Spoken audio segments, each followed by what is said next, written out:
Hey guys, it is Friday, May 31st.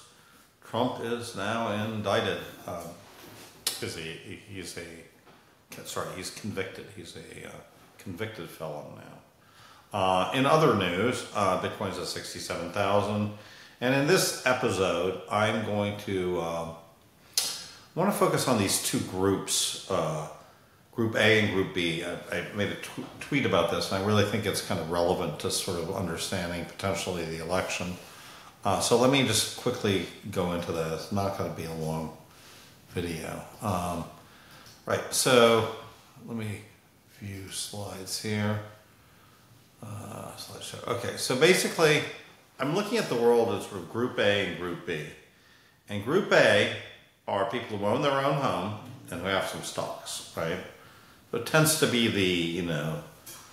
it's about 60% of people in this country own their own home. And of those people, probably half of them at least own stocks, maybe more, maybe 50%. So just think of this as homeowners, equity owners, okay? Well, how are these guys doing? And by the way, Group B is people who don't own their own home and don't own stocks. Well, how's Group A doing? Well, home prices are up 46% since 2000, right? So if you look at this index, it was 2016, 2016, and then here it's up to about 3018. So home prices are up 46%, 46% since 2000. Not bad.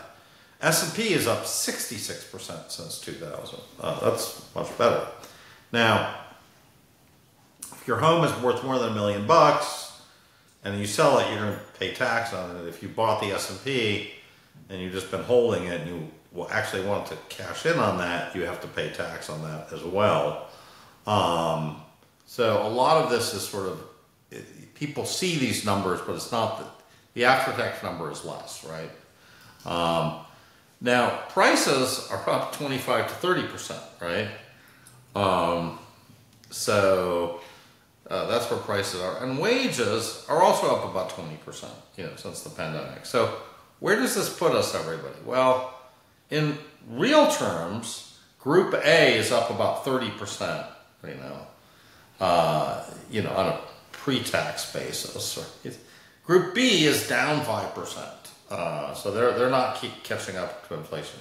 So you had 4 years. They've lost in real terms. Group A has definitely benefited. The illusion of them benefiting is higher, is 30%. Probably after tax, they're probably only up about 15%. And then if you don't believe these inflation numbers, maybe they're not even up that much. But they definitely have benefited over the last 4 years, Group A. And so I think Group A, whether they like Joe Biden or not, there is a reason for Group A to kind of stay the course. Group B, on the other hand, and it's ironic because Joe Biden came into power sort of saying that he was going to, focus on helping Group B. Well, didn't help him at all. And in fact, those guys have net loss. So I see working class, non-homeowners absolutely going to Trump right now.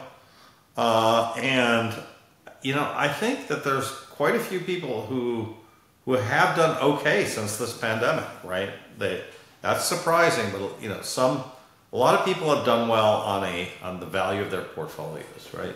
So even if their wages might not have completely kept up with inflation, their assets have. So, I think, that wealth effect is pretty substantial. So that might play into the, let's stay the course mode. Anyways, that's just a short video. I wanted to get that in there. And we'll be watching. Bye.